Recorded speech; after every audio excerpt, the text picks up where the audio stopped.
Welcome to the Bleep Bulimia podcast with guest Lee Atherton. Hello, everyone. I am Lorianne. I am the host of Bleep Bulimia, and today I have Lee Atherton with me, and very interesting conversation we're going to be having. She is the founder of Phoenix Rising. She's a speaker, and she is a psychiatric service dog advocate. So this is really interesting. Thank you for being here today. Oh, you're welcome. It's an honor to be here. So, what inspired you? Like, obviously, there's a lot of us out here who love dogs, but what was your story behind this?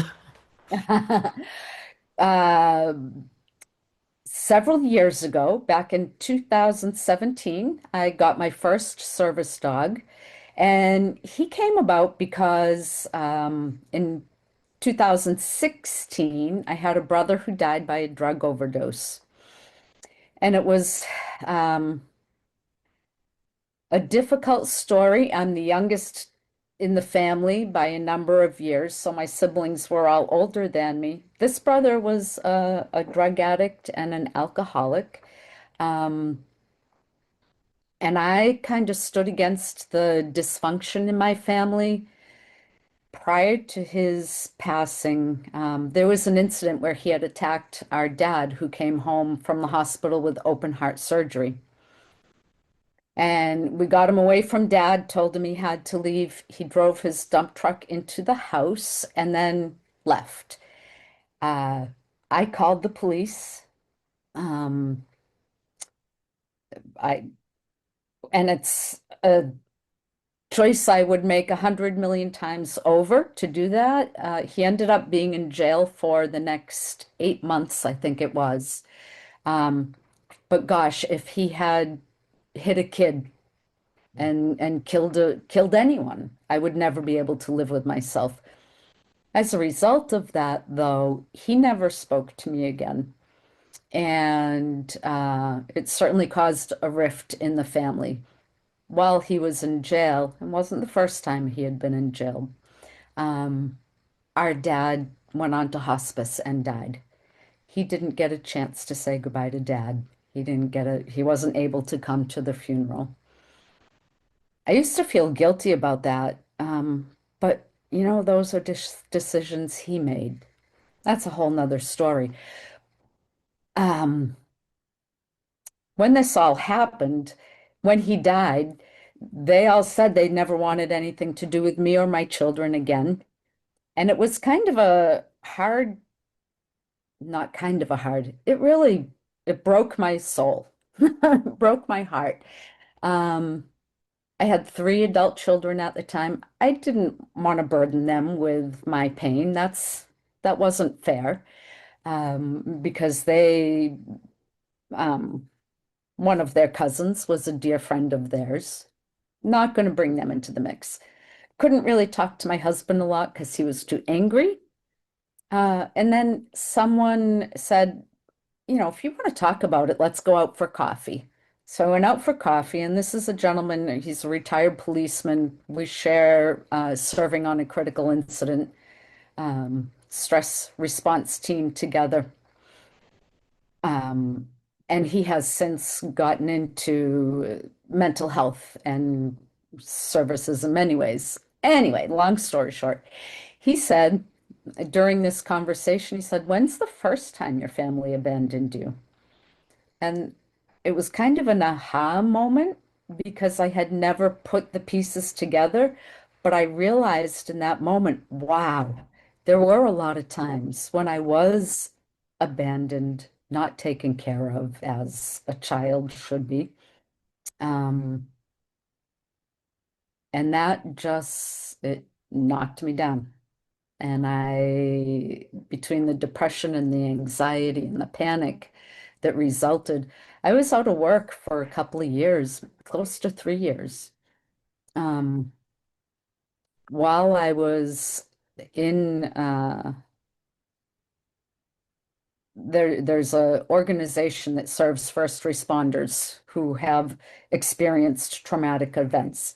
And I was welcomed into this support organization because of the service I give to first responders. Uh, I met another person with a service dog, a psychiatric service dog, and that was the first time I had learned of them. And so I got one. I got Shadow. And Shadow has been remarkable in my life. Shadow, back then, literally saved my life twice when I was suicidal. And Wow. other things he does for me. It's incredible what dogs can be trained to do. He alerts me to my anxiety long before I'm aware of it. Um, and so I can interrupt it before it turns into a panic attack. He has helped me. Um, I was, as a result of all of this, I was afraid to be out in the world. Um, he helped make it possible to get out there again, for me to be able to work again. He wakes me up from night terrors before I'm screaming and not even knowing it. So there's a lot he does. When he was 3, so in 2020, he was diagnosed with terminal cancer and given only a month to live. I was devastated. So Oh, the good news is that I still have Shadow because he was welcomed into a clinical trial and he is a miracle dog. Um, awesome.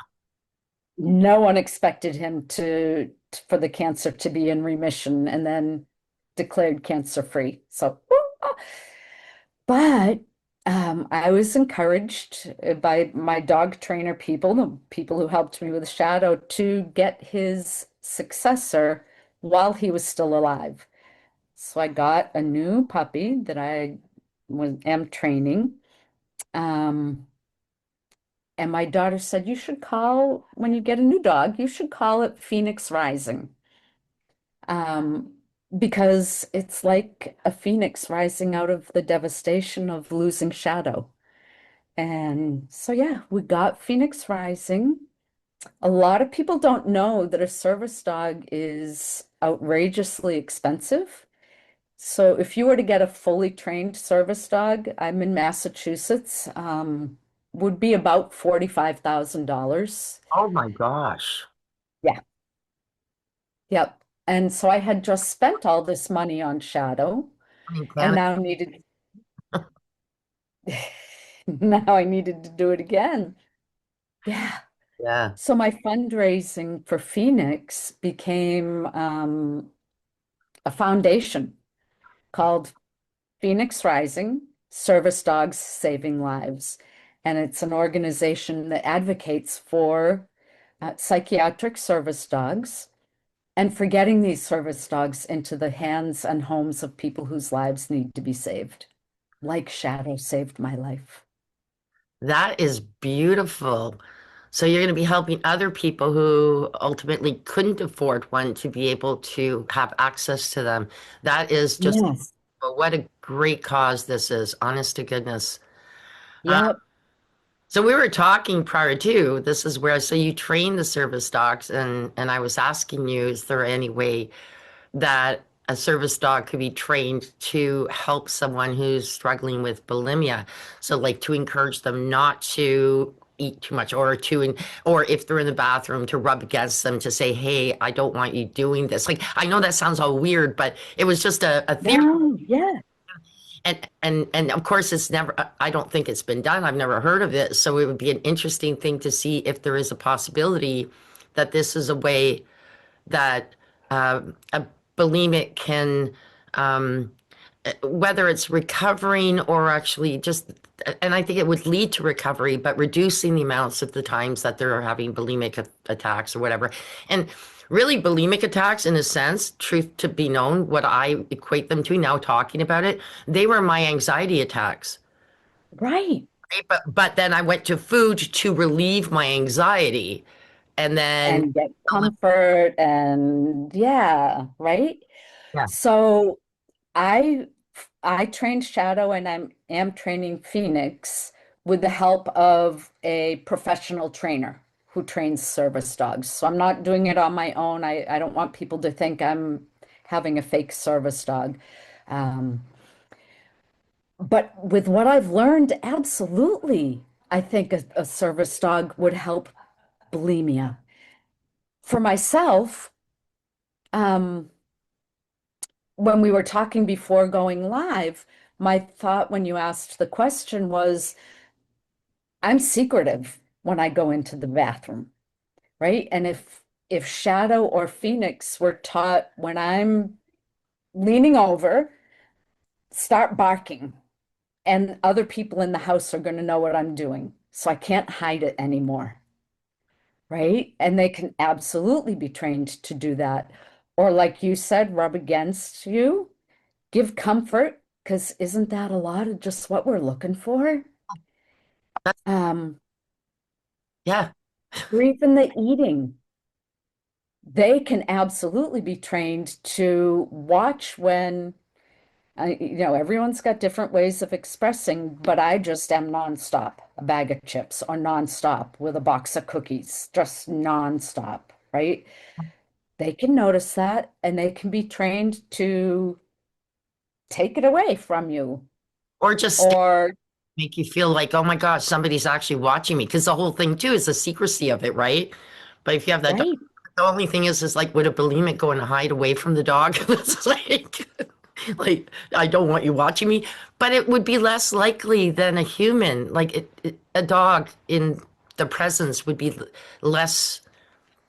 I don't know what's the word, intimidating than a human sitting there staring at you and saying, do you see what you're doing?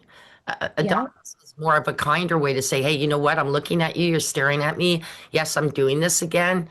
But different, like there would be so much to learn about what is possible to do this. right, right. And I'm going to reach out to my trainer and say, have you ever trained a dog for this? And see what she says. I'll keep you posted. Yes. But in addition to interrupting the behavior, a service dog would offer the comfort that we're seeking. And then you mentioned, and it's true for me, the anxiety. Um, my dogs are trained to offer me deep pressure therapy, which is a huge help in anxiety.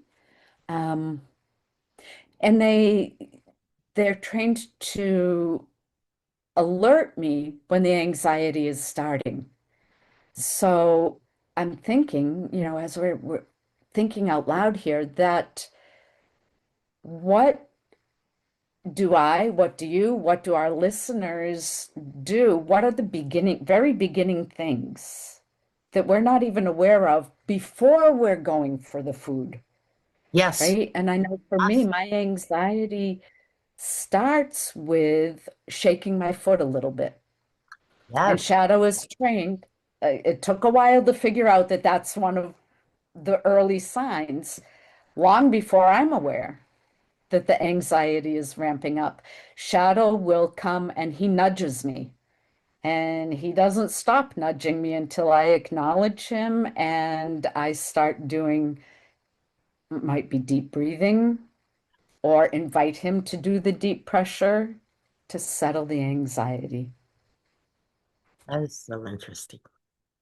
Now, It for is. my listeners, I think it's very dear of Lee to share that she does struggle with bulimia. Hers is not ongoing. It's then and there, not like mine. Mine was every day. Um, but nevertheless, she says you said, Lee, that you don't speak about it. I'm I don't talk about it a lot. I'm really proud of you for sharing this with my listeners because that's what they need to hear is that, yes, this is not coming from somebody who doesn't understand where we are. And so you do. And that's I important. do. That's what this show is about is for people. A lot of my guests, they have some sort of connection with it and understand it, whether it's, overeating or whatever eating. Bulimia, though, why I did it specifically bulimia is because I was bulimic, and there is such a secrecy to it. Like there's, It really is, isn't there? yeah, yeah, and a shame to it. Like, and I can't. Right. Some of the okay, so we're at an older stage, but you have these shows where they're making fun of these young girls who have bulimia, and I'm going, it's not funny. And Mm-mm. I don't see it as much anymore because we're all becoming too PC. But there were some movies where it was like a joke. Oh yeah, she's throwing up her food, blah blah blah. That's why she stays so skinny. Right. But it's not just about being skinny. It's about a mental state, like you said, psychiatric. It's a true mental health diagnosis Yes. and not something that we can control easily. So I remember my first incident of overeating and purging was when I was 16. And it was never recognized back then. So I've been periods on and off in my life. Um, I'm married to a psychologist, so he understands it, right? And even I hid it from him for a long time. And he knows now.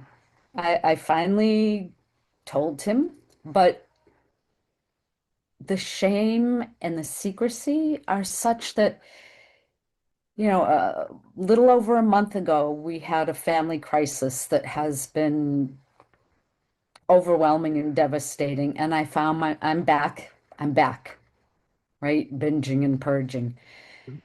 And even though I know intellectually that my husband will support me, that he will love me, that he will help me get through it, I haven't said anything to him, Oh, right? There's so much. And going back to just a service dog, we don't have to hide it from them. that's right. And they're not going to judge you, and they're not going to judge you, period. Like that's the beautiful. Right? I mean, I remember Yeah.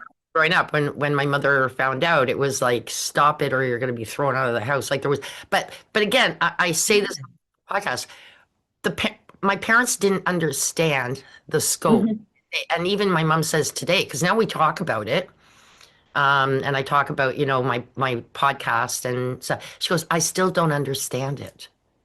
Yeah. And for people who have not been any, and she's not had any like eating problems or anything like that, or any sort of, and even if my mom does have that, she doesn't recognize she does binge eat, but she doesn't recognize it, right? So to not recognize it is not to not, it's not to understand anything.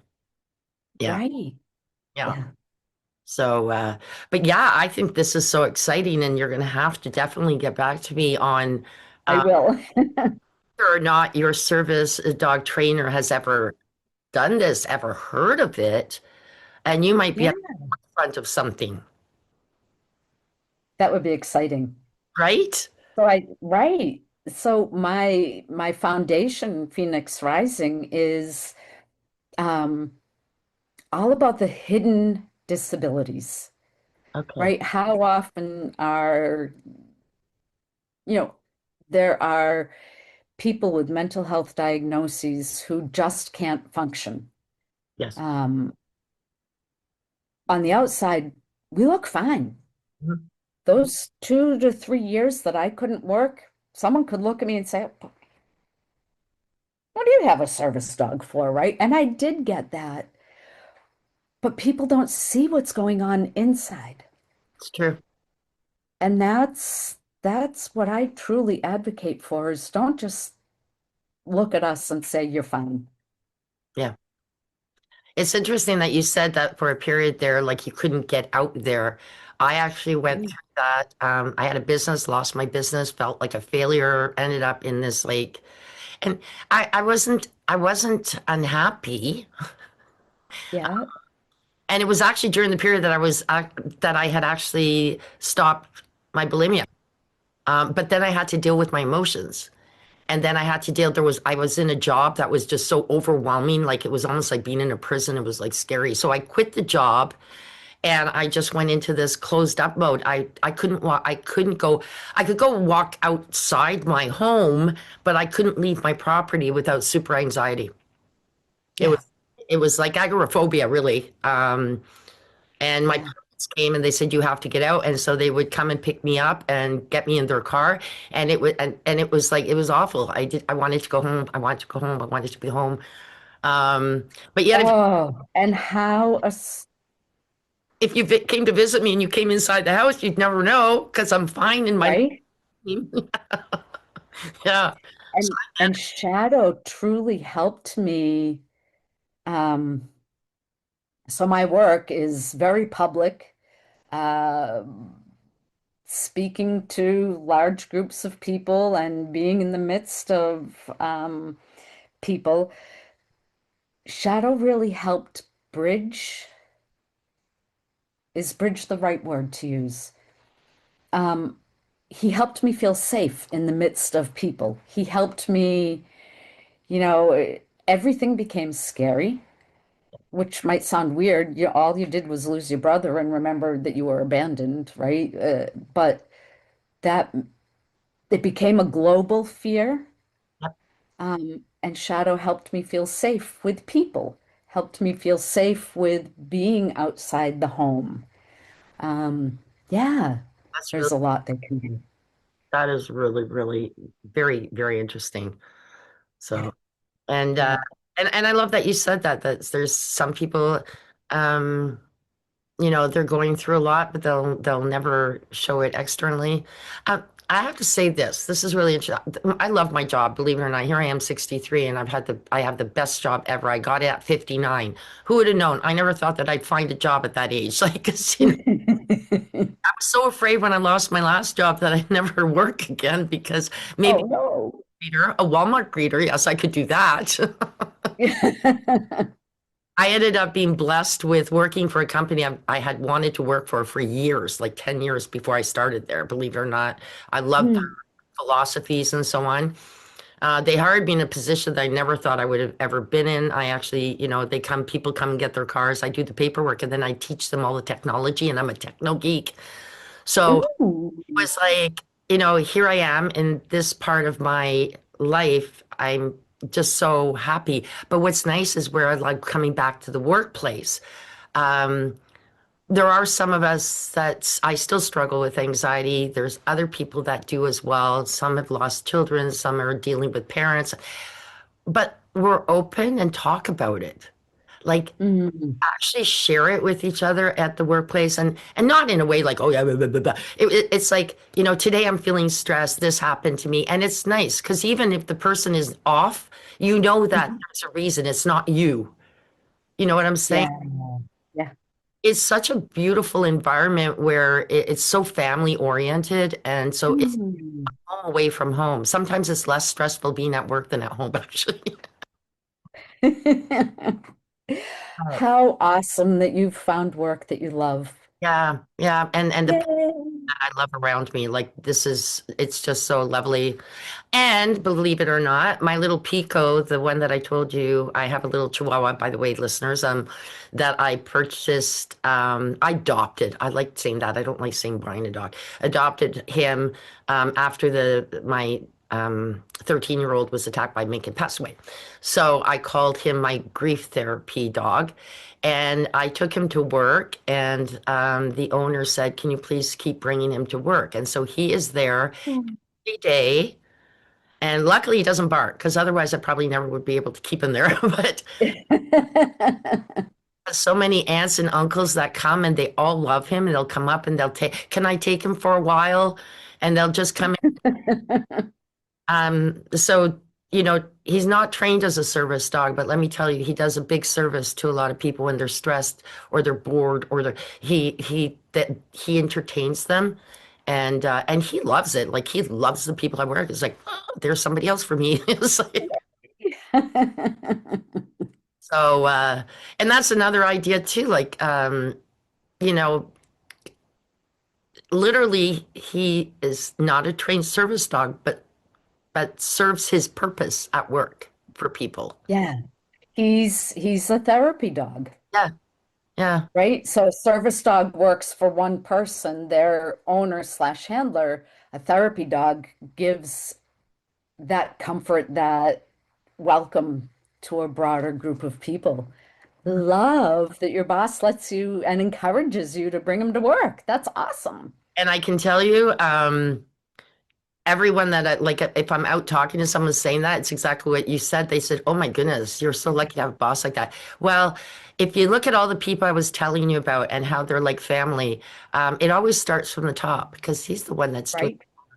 And he always said, and I love this. He says his mother passed away about 4 years ago, but he said when my mother, she used to work with him. It was his father's business, and he took it over, but his mother stayed working with him even after his father. Yep. And he said, I always hired people based on the fact, would my mother enjoy working with them? And I thought, isn't that sweet? And Mm, that's sweet. yeah. So he hires people. I So love that. I know, eh? So Ah. he liked my dog, and so I'm very proud of the fact that he asked me to. So he hired an officer. That's what he calls. Yeah, Yeah, isn't that cute? I love it. I love it. So I love this idea. I love your story. I am so very grateful that you came on here and that you shared with us things that are hard to share. Um, and I am so looking forward to hearing back from you. But in the interim, I would love, Lee, if you could tell our listeners how could they help out with Phoenix Rising? Uh, they can visit my website and learn some more about the mission and the work of Phoenix Rising. It's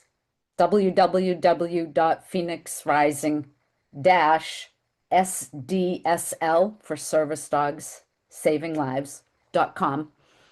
And there are lots of ways they can help. So we are fiscally sponsored. Any financial donations are considered tax deductible, but there are so many other ways they can help too. And I have a list on the website, everything from helping with social media and all that techie stuff that I'm not great at. Um, Locally, I do everything I can, collect bottles and cans and get 5 cents for each one. It adds up. But yeah, there's lots of ways. Connect me with Lions clubs in your area. Lions clubs are very service dog oriented. Or if you know a service dog owner who would like to share their story of how their service dog has helped them, I'm putting stories together in a book. So there's lots of ways. Beautiful. So you're going to be an author too, not just a speaker and a founder of Yeah. Phoenix. You're going to become an author. That is so fantastic. I am so glad you were here with us today, and thank you so much for your time and your sharing. Oh, thank you. And I goodbye to all your listeners and be strong, be courageous, and be a phoenix, rising out of whatever your life challenges are. I love it. Thank you so much. And we will be hearing from you, and we will bring everybody up to date. All right. Excellent. Okay. Thank you. Bye-bye. Okay, give me a second now because I'm going to have to edit this out. It's the weirdest thing because Zoom keeps changing things, and I can't seem to see I how know. the I hit end on one of my people's. You know what? It's just like it's like, hello, where's the stop Right? recording? It's like, On mine, there's a more button down at the bottom. oh, are you kidding me? I didn't record? No, No, I think I've been recording. it said recording. Oh, there we go. Record. What's telling me to record? And now it says stop recording. Thank you for listening to this episode. Be sure to visit me at bleepbulimia.com.